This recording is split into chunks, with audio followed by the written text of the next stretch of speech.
Muggle kids grow up with classics like Twinkle Twinkle Little Star and the Itsy Bitsy Spider. But wizard kids? They get the tales of Beedle the Bard. And if you're a Hogwarts student, you've definitely heard of the Tale of the Three Brothers. A fairy tale that turned Dumbledore and Grindelwald into treasure-hunting BFFs. For a while, anyway. But how does this magical bedtime story translate into a card in Harry Potter Magic Awakened? Let's break it down and find out in this video. Based on the description, applies one stackable Death's Mark to a random opposing duelist. Time Turner feature self-excluded. Adds a death card to the top of your draw pile if one isn't already present. Play the death card and pay a price to perform an AoE attack at the opponent with the highest number of death stacks in the arena. Death is a 4-cost derivative card. The price paid to death is a percentage of your current health. Death's marks can stack up to 4 times. New marks will prioritize targets that haven't reached the maximum stack. If multiple targets have the same highest stack count, Death will randomly select one to apply damage. When damaging targets with 4 Death's marks, Death triggers a brief freeze effect. During the freeze, all attacks, effects, and participants are suspended, except for the Death card, which remains active. If a target is hit by Death's attack, its Death's mark stack resets. If a player target with Death's marks is defeated by other units, its mark stack remains when it is rescued. Okay, that description might feel like reading the fine print of a Gringotts contract. Here's a simpler breakdown. The Tales of Beedle the Bard cost 2 MP to cast. Each cast adds a Death's Mark to an opposing duelist, randomly chosen, up to a maximum of 4 stack. The card also gives you a 4 MP Death card on top of your draw pile. Using the Death card casts an AoE damage around the player with the most Death's Mark. If multiple players have the same amount of Death's Marks, it'll choose one at random.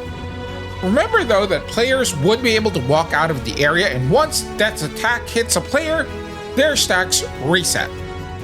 The amount of damage that Death deals depends on the amount of Death's Mark the player has. At 4 stacks, Death gets extra spicy. The battlefield freezes, Death does its thing, and your opponent's HP takes a nosedive. Now, for echoes that work well with the Tales of Beedle the Bard, one of them is Dumbledore. Dumbledore gives you additional offensive spells for just 2 MP each. The stronger spells are also needed because in order to build the 4 stacks of Death's Marks, you cast Tales of Beedle the Bard 4 times, and each time, nothing actually happens to your opponent. Another one that works well is the Snape Echo, because while you're busy stacking marks, Snape can keep the pressure on with the relentless normal attacks. Just make sure to manage summons before they overrun you. Now, if all you're after is getting to the 4 stacks as fast as possible, the best echo for that would be McGonagall. McGonagall's ability to duplicate the Tales of Beedle the Bard is your golden ticket to hitting 4 stacks faster than a firebolt in a Quidditch match. You just need to make sure that you have enough damaging spells that will hit your opponent while you build your 4 stack. As for cards, the first and foremost is Prior Incantado. It allows you to build 2 stacks without waiting for the card to cycle back around. Incarcerus, Inflatus, and Accio would be good choices to accompany Tales of Beedle the Bard because you want to make sure that your opponent doesn't run out of Death's AoE. If you're worried about your HP though, you might want to add Episky, Essence of Dittany, or Murtlap to get some of the HP that gets taken out by Tales of Beedle the Bard. This would be more really if you need it. As much as possible though, you do want the rest of your cards in your deck to be more offensive. For companions, Hermione will cast another instance of the Tales of Beedle the Bard so you get 2 stacks on your opponents. Hermione will also cast the Death card. This is useful for partner duels when you have 2 opponents with stacks on them. Unfortunately, Dumbledore doesn't enhance the Death card. It can, however, enhance the Bard card to cast it twice. Now, since the Tale of Beedle the Bard needs you to cast it multiple times, having young Hermione can help you cast additional spells that can be used for either offense or defense while you're building stack. The same goes for Luna. She'll summon creatures to help you while you build your stacks. Daniel can keep your HP up while you cast the Death card so you don't get defeated by sacrificing your HP to activate the Death card. As for using the Tales of Beedle the Bard, you'd want to build up to the 4 stack to deal the most damage to your opponents. You can choose to use the Death card early if you want to be able to deal with summons that are near the marked player's area. Use control spells to keep your opponents from running out of Death's AoE before the card lands. Although the stack remains on the player if they step out of Death's area, you still want to make sure that your opponents get caught in Death's attack.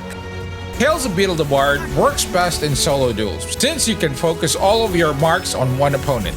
In partner duels, spreading marks between two opponents takes longer and makes your strategy less effective. So Tales of Beedle the Bard isn't just a bedtime story. It's a slow burn card wizard who love a challenge. Sure, it takes patience to stack Death's marks, but when that 4-stack Death card lands and the battlefield freezes in awe, totally worth it. Think of it like baking a cake.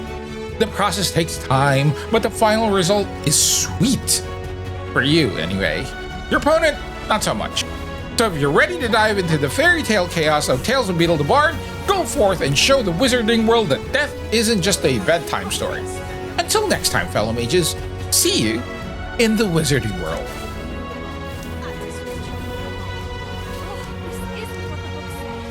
Tales of Beedle the Bard. The Tales of Beedle the Bard. Atmosphere charge.